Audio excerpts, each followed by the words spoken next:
है कि आपने अभी तक ठाना नहीं है उस चीज़ को। मतलब या तो आपका संकल्प होता है वहाँ पे या डर होता है। दोनों भाव एक साथ नहीं रह सकता है, ये क्लियर मैटर है। और उनका एक और चीज़ कहना है कि हर कुछ दिन नया सीखें, हर दिन कुछ नया सीखें, खुद को धकेलें, असुविधा में जाएं, ज़िंदगी को गुजारें नहीं, इसको जिएं। मतलब अपने कंफर्ट जोन को ब्रेक करें।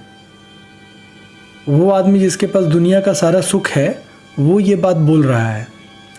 मतलब उनका कहना है कि ज़िंदगी को जिएं। जीने का मतलब जिस जगह पर आप हैं वहाँ रहना नहीं है, रुके रहना नहीं है, ठहरना नहीं है, कुछ नया करना है।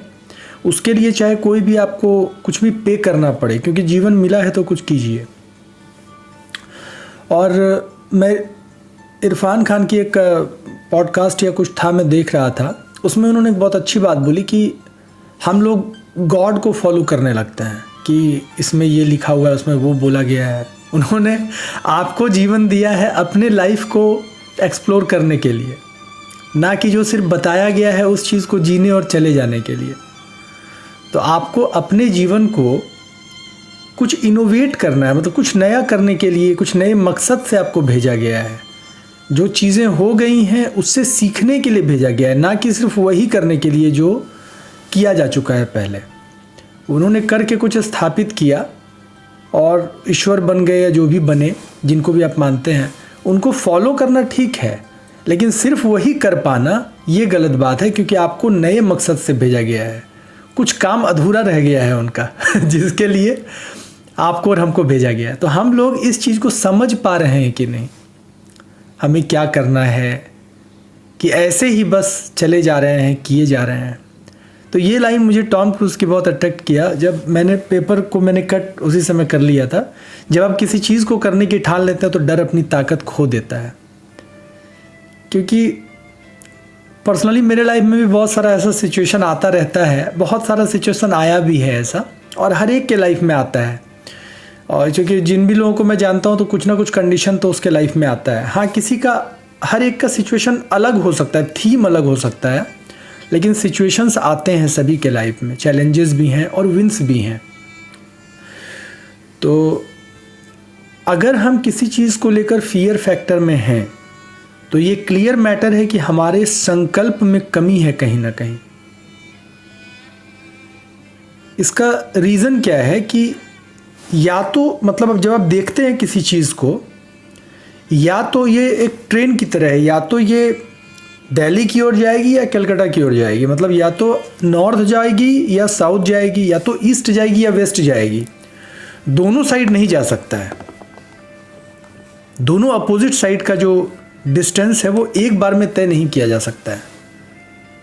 तो सबसे इंपॉर्टेंट हम लोगों को ये समझना है कि संकल्प और डर, संकोच और संकल्प, डाउट और कमिटमेंट, दोनों एकदम अलग डायरेक्शन में है।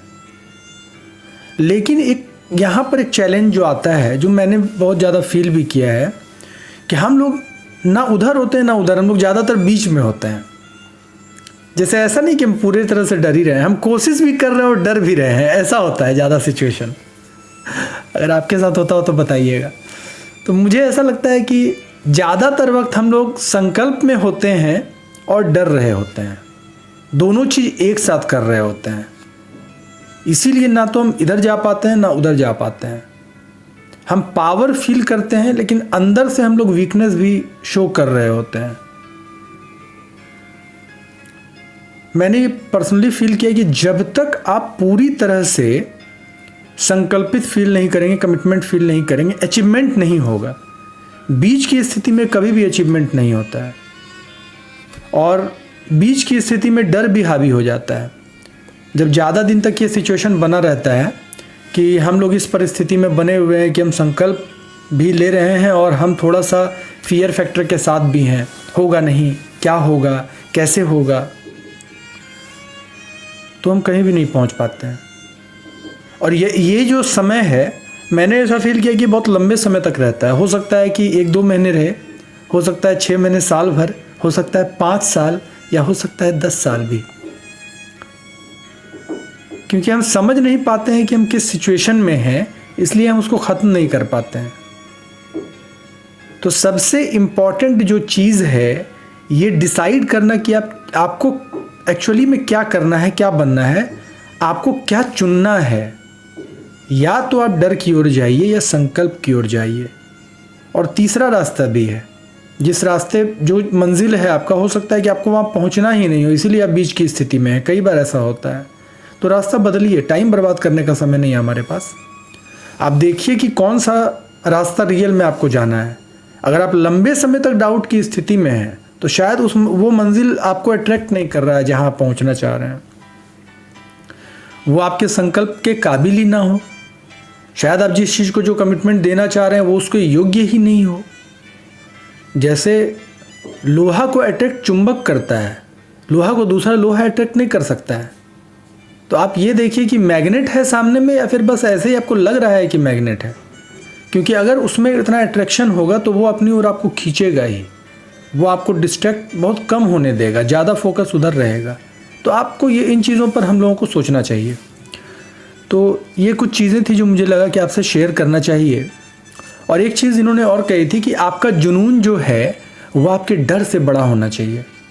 जीत के लिए ये पहला शर्त है। डर के आगे जीत है वाला बात। जैसे डर तो सबको लगता है, फियर फैक्टर सबके पास है, लेकिन बड़ा क्या है, आप उस समय चुनते किस चीज़ को हैं। क्योंकि जिस चीज़ को आप सुनेंगे एक्शन उसी टाइप से आप लेंगे, और जैसे ही आप चुनाव करके एक्शन लेते हैं वो चीज़ आपको मिल जाता है। तो हमेशा इस चीज़ का हम लोगों को ध्यान रखना चाहिए।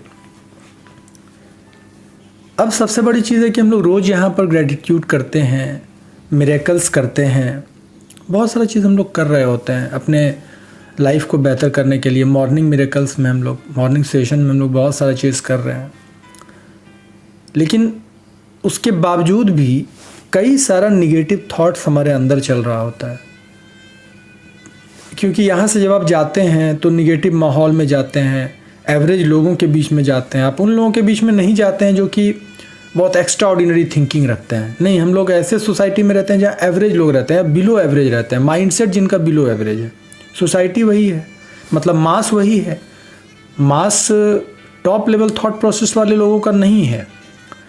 तो हम भी उससे धीरे धीरे प्रभावित हो के हमारा सोच जो है मोल्ड होने लगता है, और जो नेचुरल, जो नॉर्मल फीलिंग चल रहा होता है सभी के मन में, वो हमारे अंदर वो वाइब्रेशन जाने लगता है। तो हर दिन ग्रेटिट्यूड करने से या कई चीज़ करने से हम लोग उसको काटते तो हैं, लेकिन चूंकि उस माहौल में हमेशा रहते हैं तो हम लोग उससे दूर नहीं हो सकते हैं। एक बहुत अच्छा तरीका है इस चीज़ को पूरी तरह से ख़त्म करने का। अगर लगातार कुछ चीज़ों को किया जाए तो इन चीज़ों से निकला जा सकता है।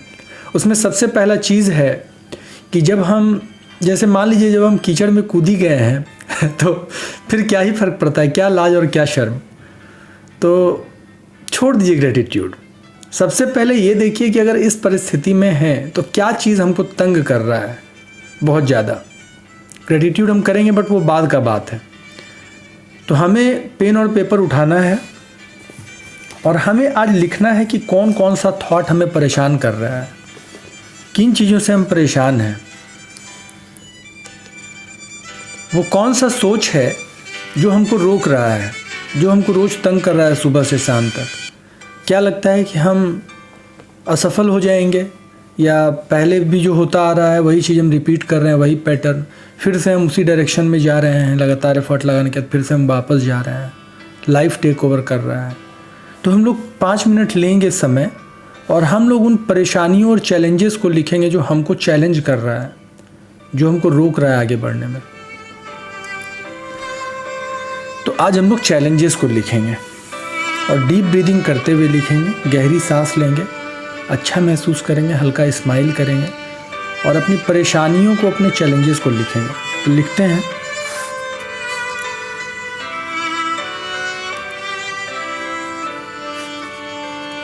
हो सकता है आपके चैलेंजेस आपके हेल्थ से रिलेटेड हो। आप लिखते रहिए, मैं थोड़ा बहुत कुछ बीच में बोलता रहूँगा। चैलेंजेस हेल्थ से रिलेटेड हो सकते हैं, फैमिली से रिलेटेड हो सकते हैं, आपके कैरियर से रिलेटेड हो सकता है, पर्सनल से रिलेटेड, पर्सनल लाइफ से या पर्सनल ग्रोथ से रिलेटेड हो सकता है। गौर कीजिए, जो भी चैलेंज है, हेल्थ हो, आपका पास्ट लाइफ हो, या जो भी चीज़ आपको लग रही है कि ये चैलेंज है, प्रॉब्लम है, उसको आप लिख सकते हैं।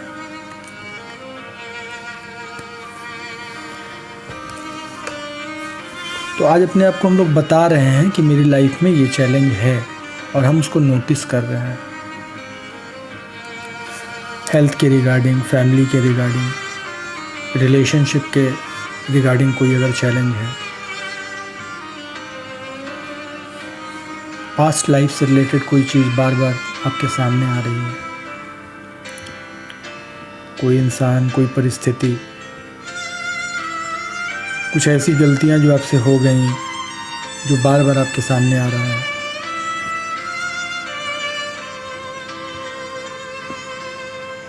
तो लिखते रहेंगे अपने चैलेंजेस को। जितनी चैलेंजेस लिख सकते हैं, कोई लिमिटेशन नहीं है।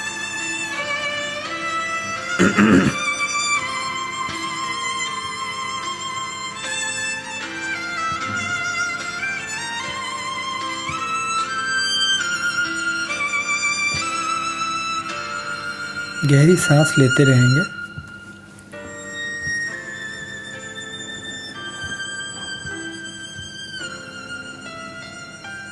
और अपनी चैलेंजेस को लिखेंगे।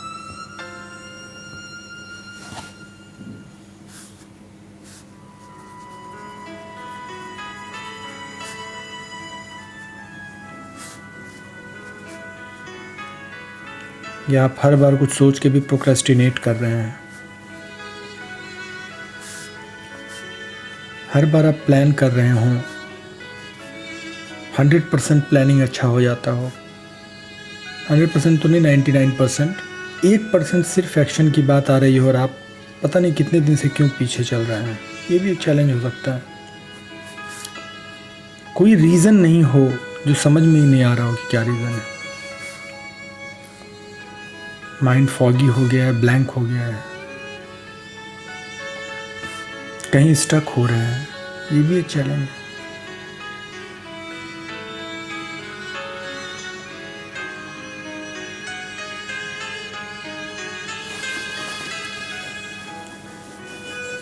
आप निकलना भी चाहते हैं और निकल भी नहीं पा रहे हैं, पता नहीं ऐसा क्या रोक रहा है।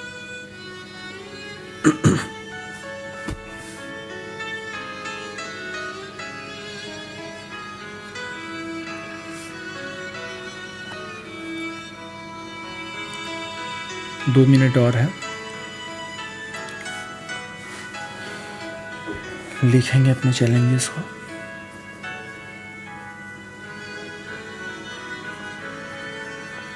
कोई इमोशनल पेन है जो आपको रोक रहा हो, फियर ऑफ फेलियर है, पता नहीं शायद इस बार भी।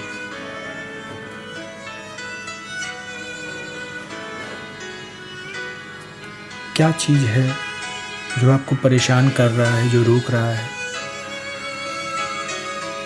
लंबे समय से किस चीज़ को आप बदल नहीं पा रहे हैं, किस चीज़ से आप निकल नहीं पा रहे हैं?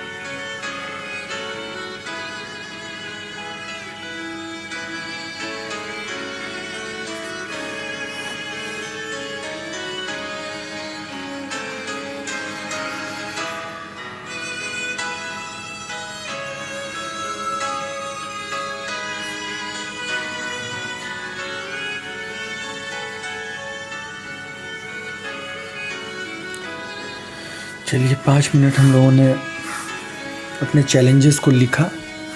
इसको और बड़ा हम लोग लिखेंगे, जितना लिख सकते हैं अपने चैलेंजेस को लिखेंगे। एक प्रैक्टिस कीजिएगा आप जाके, आज एक अलग से पेपर लीजिएगा और उसमें अपने चैलेंजेस को कॉर्नर में कहीं बैठकर आराम से, डिस्ट्रैक्शन फ्री होकर, फ्री टाइम में, और सोचिएगा कि आप लाइफ में कहाँ कहाँ रुके हुए हैं, कौन कौन सा चीज़ आपको रोक रहा है, कौन सा इंसान आपको रोक रहा है, कौन सा पास्ट मेमोरी आपको रोक रहा है, वो क्या चीज़ है जो आपको रोक रहा है। जितना डिटेल में जा सकते हैं, जितना डीप में जा सकते हैं, हो सकता है कि अंदर से थोड़ा सा रोना भी आने लगे, इमोशनल हो जाए, कोई फ़र्क नहीं पड़ता है, लिखते जाना है उसको जितना आप लिख सकें। हो सकता है 5 मिनट लिखने के लिए बैठे, आधे घंटे गुजर जाए, 1-1.5 घंटे गुजर जाए, 2-3 घंटे भी गुजर सकता है। फीलिंग्स ख़त्म ही नहीं हो रहा है। तो जितना आपको जब तक फीलिंग आता रहे आप लिखें, सारा चीज़ लिख कर 1 2 3 4 जितना भी पेपर हो अलग से पेपर रखें, आप नोटबुक में ना रखें। लेकिन ये टास्क आप कीजिए, अगर आज कर सकते हैं तो और अच्छा रहेगा। तो चलिए, आज हम लोगों ने अपने चैलेंजेस को नोट किया। अब ज़रा सोचिए कितने दिन से इस तरह की चीज़ों से हम लोग गुज़र रहे हैं, कितना समय हो गया कि ये चैलेंजेस जो आपने लिखा है ये आपको रोक के रखे हुए हैं। और ज़रा सोचिए, जिस चैलेंज के लिए आप रुके हुए हैं, 1 साल 1.5 साल या 2 साल और भी आप रुक जाएं इसके लिए, तो क्या ये ख़त्म हो जाएगा या क्या ये बदल जाएगा? ज़रा सोचिए कि इस सिचुएशन में रह के भी आप सब कुछ कर रहे हैं। जैसे होता है ना कि हर चीज़ आपका चल रहा है, आपका खाना नहीं रुक रहा है, सोना नहीं रुक रहा है, दिनचर्या चल रहा है, लेकिन लाइफ नहीं चल रही है, लाइफ स्टक हो गई है। हमें क्या एक बार एफर्ट लेके अपने लाइफ में आगे बढ़ना नहीं बनता है? एक बार हम लोगों को क्या ज़रूरत नहीं है कि एक छलांग मारें और इस पार से उस पार चले जाएं?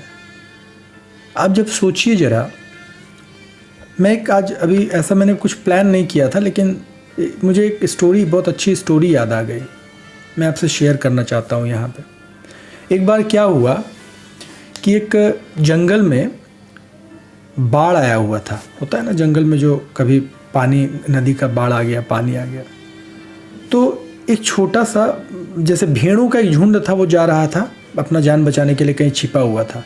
तो जा रहा था, तो उसके पास ना बहुत सारे जानवर बह के आ रहे थे। तो बह के देखा रास्ते में एक छोटा सा बाघ का बच्चा, वो मिल गया उन लोगों को। तो उस छोटे बच्चे को लेके वो भेड़ के झुंड के साथ ही धीरे धीरे आगे बढ़ गया। समय बीतता गया, उन्हीं भेड़ों के बीच में बढ़ता गया, वो उसी तरह का खाना खाता गया, सब कुछ सीखता गया वो। और उसके बाद फिर आगे बढ़ा वो, उसकी लगभग वो यंग हो गया, यूथ कंडीशन में वो आ गया। लेकिन वो बिहेव भेड़ों वाला ही करता था, क्योंकि भेड़ों के बीच में पड़ा था, भेड़ों को अपनी मम्मी, अपने पापा मानता था वो, और भेड़ भी उसको अपने बच्चे की तरह ही मानते थे, क्योंकि जब बचपन से आप देखते हैं उसको, वैसा ही बिहेव उसके साथ करते थे। सब लोग झुंड में बहुत प्यार से रहते थे, और कोई भी लोमड़ी या भेड़िया आता था तो वो भी डर के भाग जाता था, जैसे भेड़ भागते थे तो उनको भी, कुत्तों से भी वैसे ही डर लगता था उसको। तो एक बार क्या हुआ कि जब जंगल पूरा सेटल डाउन हो गया, जब फिर से राज कायम हो गया शेर का वहाँ पे, तो फिर से एक बाघ जो है वो उधर से गुज़र रहा था पूरा, मतलब शिकार करते हुए, होता है ना कि स्टेप बाय स्टेप आगे बढ़ता जा रहा था। तो वो क्या किया कि अटैक किया भेड़ों के झुंड पे। तो जब झुंड पर अटैक किया तो बहुत सारे भेड़ों को उसने मार दिया और इसको छोड़ दिया, ये जो बच्चा जो था। फिर चला गया सब लोग शिकार करके। 2 4 5 दिन बाद फिर आया और फिर से कई भेड़ों को मार दिया, इसको छोड़ के चला गया। और हर बार इसका सामना बाघों से हो रहा था, लेकिन इसको छोड़ के चला जाता था। लेकिन ये डर से दुबका हुआ रहता था कि मुझे भी न मार दे, एकदम भेड़ों वाला बिहेव करता था।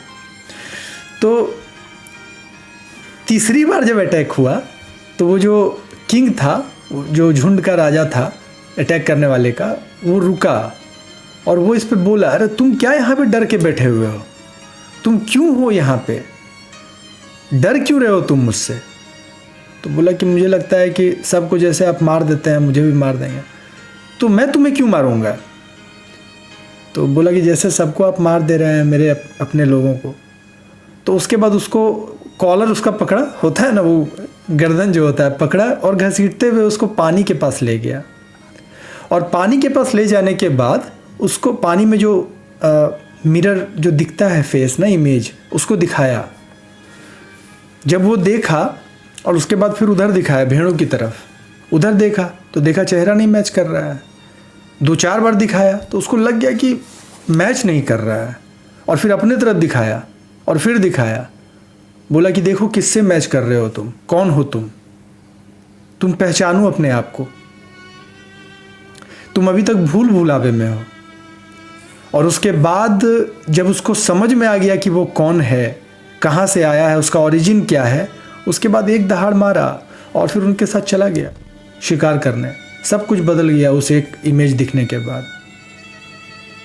तो हम लोग कहाँ हैं वो मायने नहीं रखता है, दरअसल हम लोग क्या हैं ये मायने रखता है। और ये समझना और ये जानना बहुत ज़रूरी है कि हम क्या हैं। तो सबसे इम्पॉर्टेंट जो चीज़ है हमारे लिए, ये तब संभव है जिन चैलेंजेस को हम देख रहे हैं, जिन चीज़ों के बीच हम रह रहे हैं, वो हमारा नहीं है। हमारा तो कुछ और है, हमारा अधिकार किसी और चीज़ पे है। लेकिन क्या हम उस चीज़ को देख पा रहे हैं? क्या हम उससे सामना कर पा रहे हैं, या हम उस चीज़ को देखकर डर के बैठे हुए हैं? ये इम्पॉर्टेंट है। डिसीज़न किस बेस पे हम लोगों को लेना चाहिए? तो सबसे इम्पॉर्टेंट जो चीज़ है, उसी बाघ के बच्चे की तरह अपनी ओरिजिन को समझना बहुत ज़रूरी है। हम जहाँ से आए, हम जिस चीज़ के लिए बने हैं, हम चैलेंजेस के लिए नहीं बने हैं, मतलब हम उसमें रहने के लिए नहीं बने, उससे आगे बढ़ने के लिए बने हैं। तो अपनी ओरिजिन को हमें पहचानना चाहिए और फिर वो डिसीज़न लेना चाहिए, वो स्टेप लेना चाहिए जो हमारी लाइफ को इफ़ेक्ट डाले, इम्पैक्ट करे। तो अब जिस चैलेंजेस को हम लोगों ने लिखा वो हमारा नहीं है, हमें लगता है कि वो हमारा है, क्योंकि वो हमने क्रिएट किया है। ये सब आप देखिए, फैमिली वाला मैटर, रिलेशन वाला मैटर, अपना मैटर, सब कुछ क्रिएट किया हुआ है। आज से 5 साल बाद ये नहीं रहेगा, और आज से 5 साल पहले ये था नहीं। आज से 5 साल पहले आपके पास जो था वो था आपका सपना, वो था आपका लक्ष्य, कहीं ना कहीं था। आप गौर कीजिएगा तो पता चलेगा। ये सब परेशानी नहीं था आपके पास आज से 10 साल पहले, 5 साल पहले। तो सपने आपने क्रिएट नहीं किए, वो इनबिल्ट आया आपके अंदर, बट ये चीज़ आपने क्रिएट किया। आप थोड़ी देर के लिए रिमूव कर लीजिए इन चैलेंजेस से अपने आप को, तो आप देखेंगे कि आपके बिना भी चीज़ें हो रही हैं। जो जिस चीज़ में आप उलझे हुए, आपके बिना भी वो चीज़ हो रहा है। इसीलिए एक बहुत अच्छी चीज़ मैंने एक बुक पढ़ी थी, मुझे अभी नाम याद नहीं आ रहा, समथिंग बिग स्टेप्स करके है, कि जो बड़ी चीज़ें होती हैं, जो ज़्यादा महत्वपूर्ण चीज़ें होती हैं, हम लोगों को उस पर फोकस करना चाहिए, छोटी छोटी चीज़ों पर फोकस नहीं करना चाहिए। तो ये जो चैलेंजेस है, ये छोटी चीज़ें आज है कल नहीं रहेंगी, आज है कल बदल जाएंगी। जो कल खुद बदलने वाला है, हम उसके लिए अपने आप को रोक के रखे हुए हैं। तो हम लोगों को सोचने का ज़रूरत है, यहाँ पर अपने नज़रिए को थोड़ा चेंज करने की ज़रूरत है। और अब हम लोगों को ये सोचना है कि जो चैलेंजेस हम लोगों ने लिखा है, जो कि एक तरह से हम मान रहे हैं कि रियल है, लेकिन उससे बड़ी रियलिटी हमारी खुद की है, जो कुछ और है। ज़्यादा इम्पॉर्टेंट आपके लिए क्या है? तो हम लोगों को ये सोचना चाहिए कि हमारा ओरिजिन और हमारा इम्पोर्टेंस किस चीज़ के लिए, कहाँ फोकस देना चाहिए, कहाँ वैल्यू देना चाहिए चीज़ों को, किस चीज़ से हमारी लाइफ में बदलाव आएगा। इस सिचुएशन में रहने से हम बदल पाएंगे या इससे पार जाने से बदल पाएंगे? कैसा डिसीज़न हम लोगों को लेना चाहिए, रहने का या इससे दूर जाने का, इसको बदलने का? तो उस हिसाब से हमें डिसीज़न लेना चाहिए। जब हम लिख रहे हैं चीज़ों को और जब हम लिख रहे हैं गोल को, ज़्यादा फोकस किस पे होना चाहिए? गोल पे।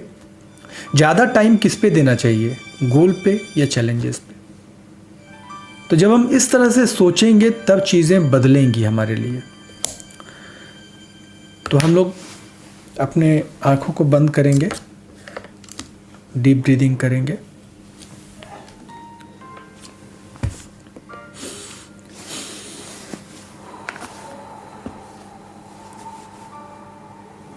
Relax.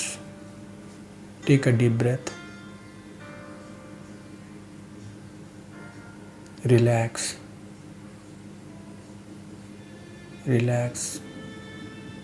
Take a deep breath.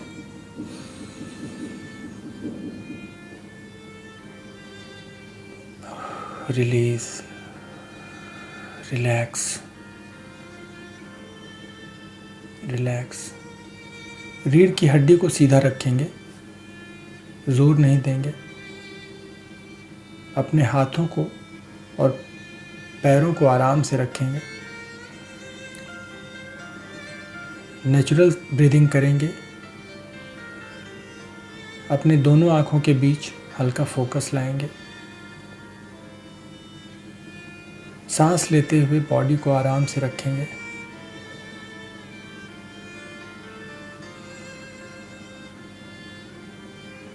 आपके माथे और चेहरे पर जो तनाव है उसको कम करेंगे। आपके कानों में और गले में जो तनाव है उसको कम करेंगे। अपने कंधों में और हाथों में जो तनाव है उसको कम करेंगे। बॉडी को आराम से रखेंगे। अपने रीढ़ की हड्डी में, पेट में और एब्डोमेन में आराम महसूस करेंगे। दोनों पैरों को आराम से रखेंगे।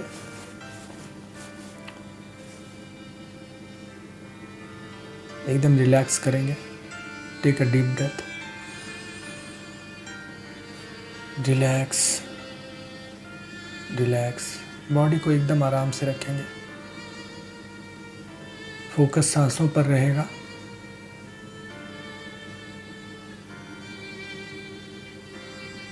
मन को शांत रखेंगे।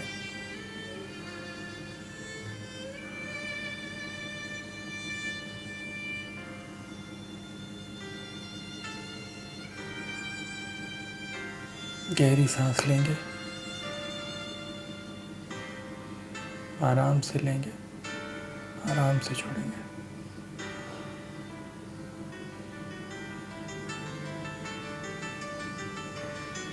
रिलैक्स, एकदम रिलैक्स करेंगे।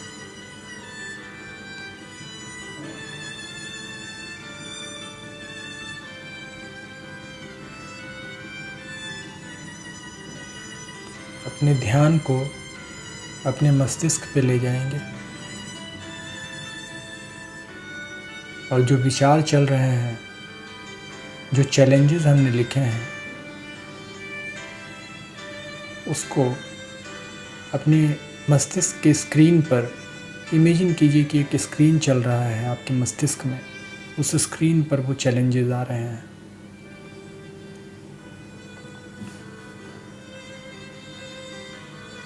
गौर से देखिए। वो दर्द, वो पेन जो आपने डायरी में लिखे थे, वो स्क्रीन पे दिख रहे हैं। वो पास्ट मेमोरीज, वो चुनौतियाँ जो आपको रोक रही हैं, स्क्रीन पे दिख रही हैं। वो लोग जो आपको रोक रहे हैं, स्क्रीन पे दिख रहे हैं।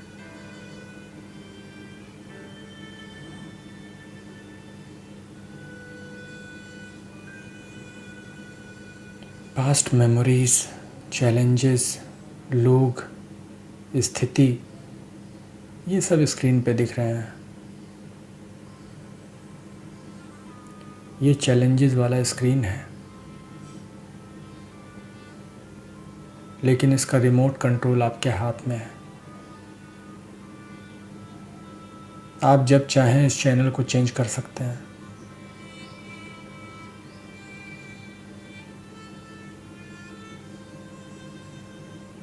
अब हमें चैनल को चेंज करना है और गोल वाले चैनल पे ले जाना है।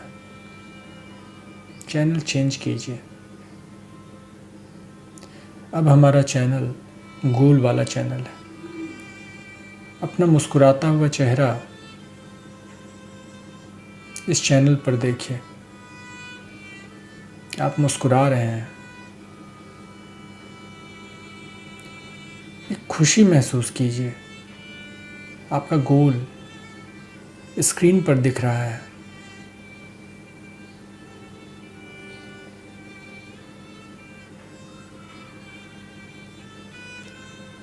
जो लोग आपको परेशान कर रहे थे किसी भी कारण से, वो आपके साथ दिख रहे हैं, मुस्कुराते हुए साथ दे रहे हैं वो अब आपका। जो विरोध कर रहे थे वो आपकी वाहवाही कर रहे हैं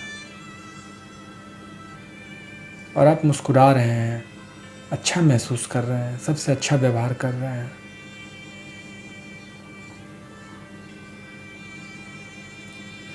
जो दर्द थे आपके, जो पास्ट मेमोरीज थी, वो अब कहानियाँ बन गई हैं, लोगों के लिए इंस्पिरेशन बन गई हैं कि अगर उस दर्द से निकलेंगे तो ये लक्ष्य हासिल करेंगे। अब आप कहानियों में ये सुनाते हैं, क्योंकि जब आप सफल होते हैं तो आपका पास्ट स्टोरीज़ क्रिएट करता है। अब वो स्टोरीज़ बन गई हैं, लोग सुनना चाहते हैं। अब आप एंजॉय कर रहे हैं अपनी स्थिति को।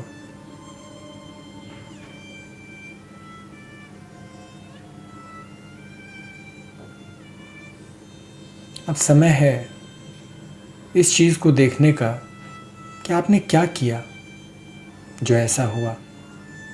अब चैनल चेंज करने का समय है। चैनल चेंज कीजिए और प्रोसेस वाले चैनल पर लगाइए, जहाँ पर आप अपने आप को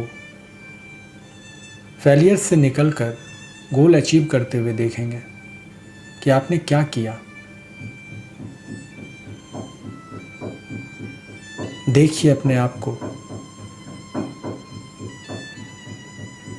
रोज आप अपने आप को मोटिवेट कर रहे हैं, लेकिन आपको ये चीज़ समझ में आ रहा है सिर्फ मोटिवेशन से काम नहीं चलेगा। Consistency is the key. जब आपने ये समझ लिया, फिर आपने रोज़ उस चीज़ पर काम करना शुरू कर दिया। हर रोज़ जब मन नहीं हुआ तब भी आपने ये काम किया।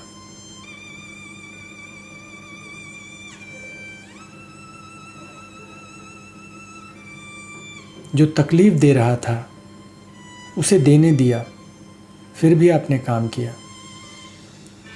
जो लोग आपको बुरा भला बोल रहे थे या गड़बड़ सोच रहे थे, वो थे, फिर भी आपने काम किया।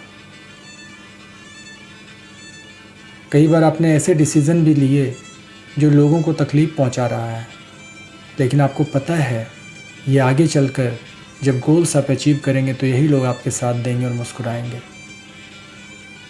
और आपने अभी अभी देखा कि वही लोग आपके साथ थे भी।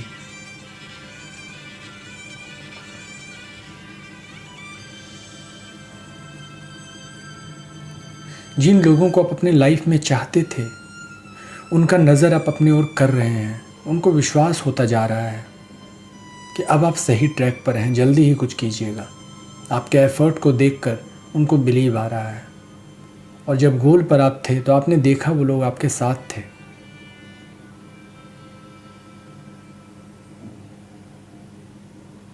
हर दिन आपने ग्रेटिट्यूड प्रैक्टिस की है। हर दिन आपने अपने लक्ष्य पर ध्यान दिया है। हर दिन आपने कुछ ऐसा किया जो आपको लक्ष्य तक पहुंचाए। कभी भी एक भी दिन, एक भी पल ऐसा नहीं हुआ कि आपने अपने लक्ष्य के बारे में ना सोचा हो। यही वजह है कि बाद में आपने गोल अचीव किया।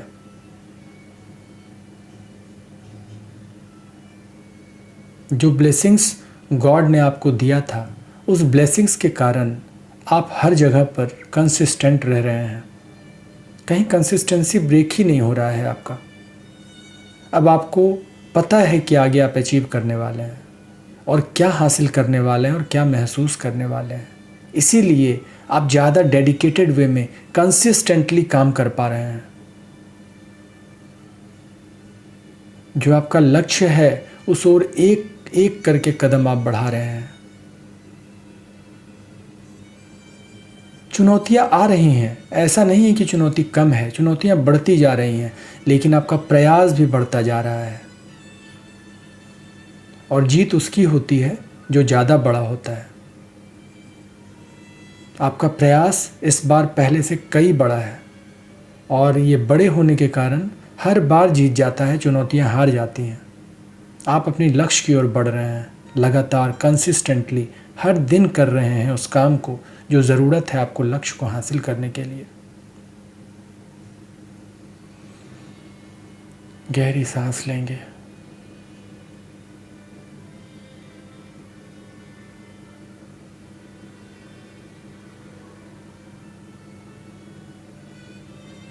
अब चैनल चेंज करके गोल पर लाएंगे, गोल वाले चैनल पर हम आएंगे। अपने आप को देखिए मुस्कुराता हुआ। बस आप मुस्कुरा रहे हैं, अच्छा महसूस कर रहे हैं। एक बार फिर से चैनल चेंज करेंगे, परेशानियों वाले चैनल पे लेके लाके देखेंगे। चैनल चेंज कीजिए। बहुत असमंजस और सोच में हैं आप, क्या होगा कैसे होगा। लेकिन अब ये जो परेशानी है इसका पेन कम होता जा रहा है, क्योंकि आपको पता है आपने लक्ष्य के चैनल को देखा है वहाँ क्या है, इसलिए इसका असर कम हो रहा है। और आपको ये भी पता है कि आप इससे कैसे निकलने वाले हैं। अब अपने प्रोसेस के चैनल पर जाइए, जहाँ आप बैठकर टेबल और कुर्सी लेकर प्लानिंग कर रहे हैं। चैनल चेंज कीजिए और अपने प्रोसेस वाले चैनल पर जाइए। अब ये जो टेबल कुर्सी पर बैठकर आप प्लानिंग कर रहे हैं, ये जो ग्रीन कलर की डायरी आपके हाथ में है, जो फेवरेट पेन आपके हाथ में है, जिससे आप लिख रहे हैं, जिससे आप प्रयास कर रहे हैं, जिससे आप अपने क्वेश्चन आंसर सॉल्व कर रहे हैं, यही आने वाले समय में आपको लक्ष्य को अचीव कराएगा।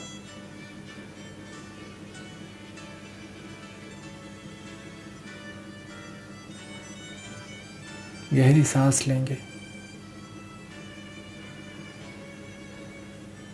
चैनल चेंज कीजिए, लक्ष्य वाले चैनल पर आइए।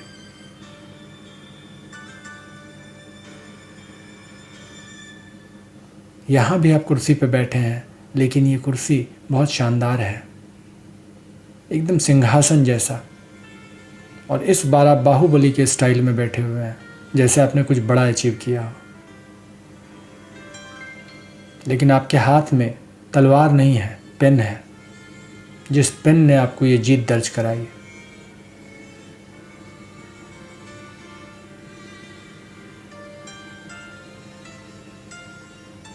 उस पेन को गौर से देखिए जो आपके हाथ में, उसका रंग देखिए। इसी पेन ने आपको जीत दर्ज कराई है। और बाहुबली के स्टाइल में आप बैठे हुए हैं, अच्छा महसूस कर रहे हैं, स्माइल कर रहे हैं। गौर से देखिए आपने क्या पहना हुआ है, कौन सा कपड़ा पहना हुआ है। अपना फेवरेट कपड़ा पहना हुआ है आपने, कौन सा जूता पहना हुआ है, सिंहासन किस रंग का है, आपका पेन किस रंग का है, आपने किस रंग के कपड़े पहने हुए हैं। गौर से देखिए आपके आसपास कैसा माहौल है। लक्ष्य हासिल करने के बाद किस जगह पे आप बैठे हुए हैं।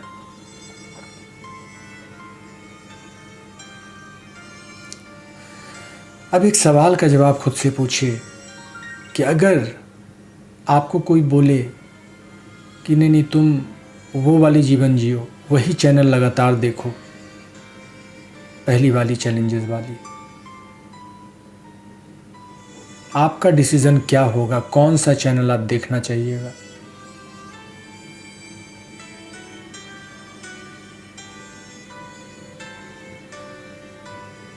सोचिए ज़रा, महसूस कीजिए क्या देखने में मज़ा आ रहा है।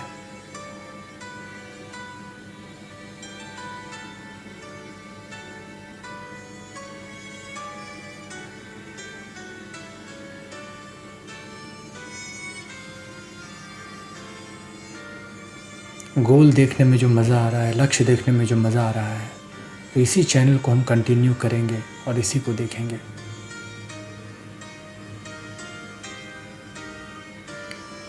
इस चैनल पर अपने ट्यूनिंग को सेट करके यहीं पर रहने दीजिए।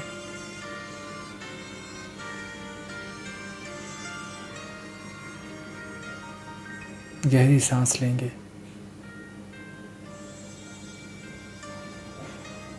Relax relax.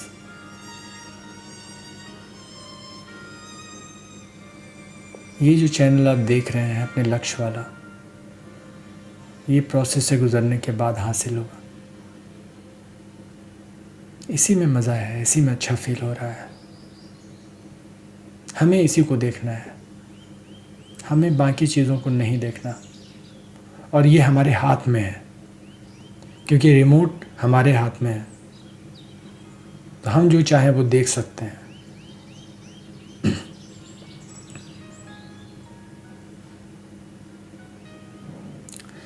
रिमोट हमारे हाथ में देने के लिए, कमान हमारे हाथ में देने के लिए हम ऑलमाइटी को, यूनिवर्स को बहुत सारा ग्रेटिट्यूड देंगे। Thank you, lots of gratitude for giving me the remote of my life.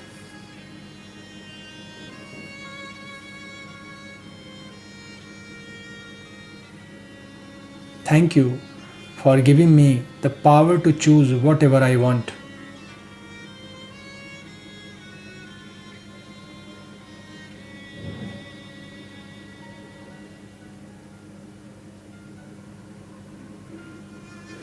Thank you for giving me the copyright for my goal.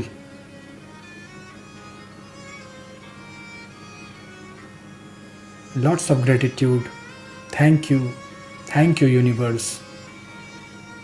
Gratitude to universe. Thank you, universe. Thanks a lot.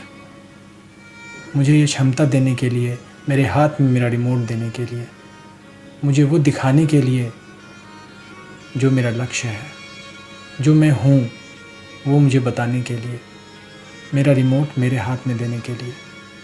Thank you.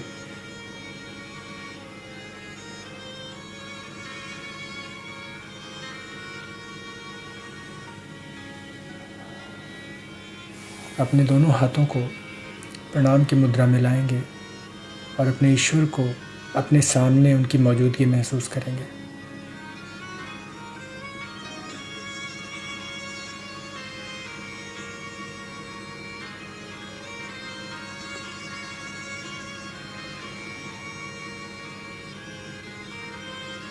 वो हमारे सामने हैं, उनकी तरफ से आशीर्वाद के रूप में एक सफ़ेद प्रकाश हमारी तरफ आ रहा है और हमारी दोनों आँखों के बीच से, भौं के बीच से हमारे अंदर जा रहा है।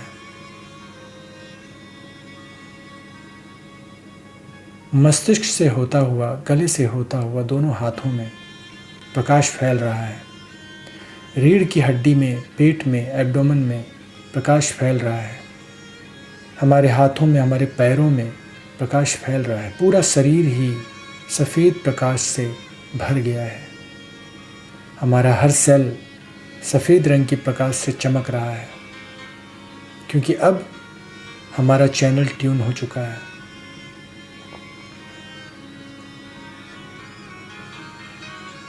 अब हमारा रिमोट हमारे हाथ में है। अपने पूरे शरीर को, अपने हर एक सेल को वाइट कलर से जगमगाता हुआ महसूस कीजिए।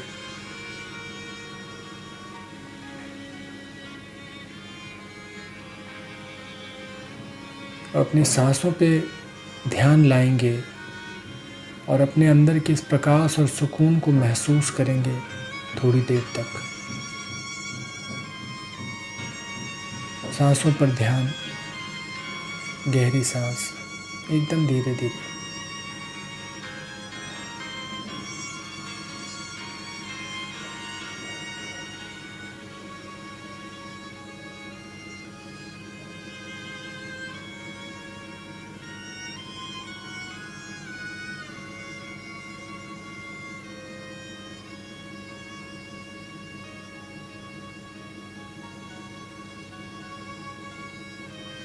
अपने अंदर जो प्रकाश है, जो हमारे ईश्वर की ब्लेसिंग्स है, उसको अपने अंदर रहने देंगे, महसूस करेंगे और अपने ईश्वर को धन्यवाद देंगे। Thank you, thank you, thank you.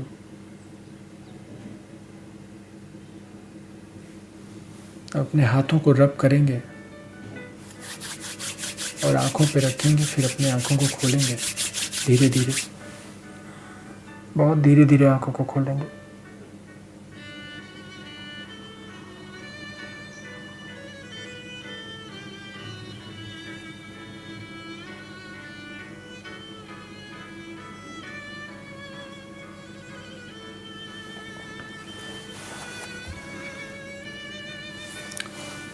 जो भी आपने फील किया